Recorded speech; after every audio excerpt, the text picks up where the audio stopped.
Hello guys, tingnan nyo ang mga bahay dito, ang gaganda. Grabe. Nasa parte ng Quezon kami. Pero ito, tingnan nyo ang kalsada. Naku po, hindi nila inaayos yung kalsadang ganito. Talagang bulok, lalo sa mga eskinita nila. Buti pa dyan sa atin sa Pilipinas, pagka bahay ng lugar na mayayaman, napakakinis nito. Eskinita na to. Dito, grabe. Tapos Morioso po.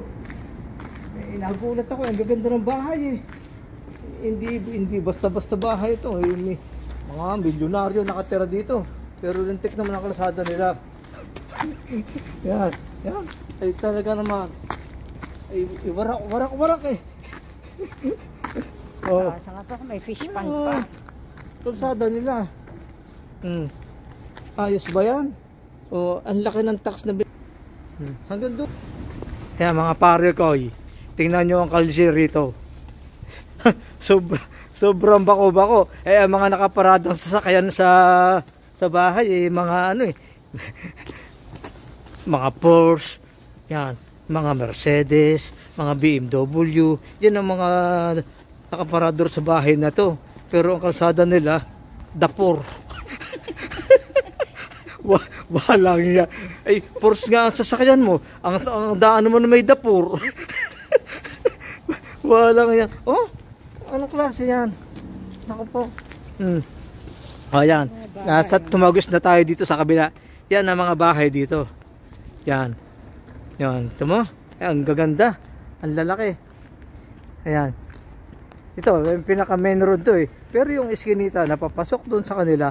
Ay, grabe naman talaga Hindi naman dapat ganoon. Magbibilg ako dito mag-isa kung ako may-ari niya. Bring him. Ang laki ng tax ng bayab niya na dumadaan ng Porsche. Yan ang sasakyan nila. Ayan.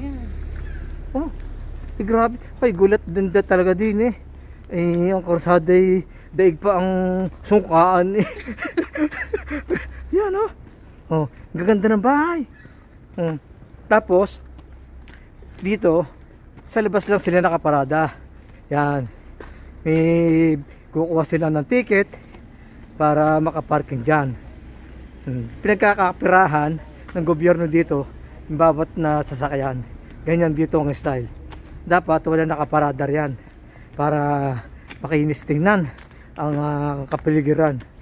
Ay nako, pagkakandidato ako ditong presidente, malinis to. Hindi ko hayaan to. Mayayaman, hindi ipaglaban ang karapatan. Papaltan ko si Mark Carne. Ako naman si Mark Carne. Hindi, Mark Kilog, biro. Yan. Mark Parne ka naman. Mark Parne. Sige guys, ganito na mga pare ko. Hanggang sa muli, samahan niyo uli ako sa panibagong video